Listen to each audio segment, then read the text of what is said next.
بہت ہی خوبصورت پرفارمنس تھی. بچوں کی حوصلہ افزائی کے لیے ایک مرتبہ بھرپور تالیاں. آپ کے سامنے آج کی دوسری مقرر تشریف لائیں. اردو میں تقریر کریں گی ہم سب پاکستان کا مستقبل. آپ کی بھرپور تالیوں میں رمیسہ علی. بسم اللہ الرحمن الرحیم. صاحب صدر اور صاحب عالی شان، میں عزیز پاکستان ہوں. میں وہ دھرتی ہوں جس کی کوکھ سے اس 70 سالہ دور میں باغی اثر اور یکتا روزگار درخیز ذہنوں نے جنم لیا. دنیا میں مجھے دل کی سی حیثیت حاصل ہے. میں اپنے سرحدوں کی وسط جغرافیائی طور پر نہیں بلکہ فکری اور فطری طور پر چاہتی ہوں. میری ماں APS کے درخشندہ ستاروں سے مزین ہے. میں شہیدوں کے خون کے وارث ہوں، وہ خون جو خدا تعالیٰ کے نزدیک حیات کا نام پاتا ہے اور کبھی بھی رائے گا نہیں جاتا.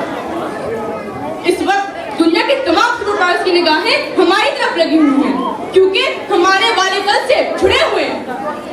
بقول ایک بار، وہی ہے صاحب امروز، وہی ہے صاحب امروز جس نے اپنی ہمت سے زمانے کے سمندر سے نکالا گورے فرد.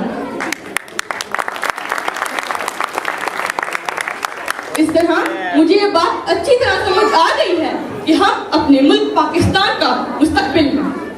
مجھے ورلڈ ڈیسک نیوز پر کوئی ایسی خبر منسوب نہیں کرنی جو وطن عزیز اور دین مبین پر الزام تھا. بقول شاعر، اولاد بھینا بھینا جنم لیتی ہے اس کی، اولاد بھینا بھینا جنم لیتی ہے اس کی، جو قوم دیا کرتی ہے دامان میں اٹھے.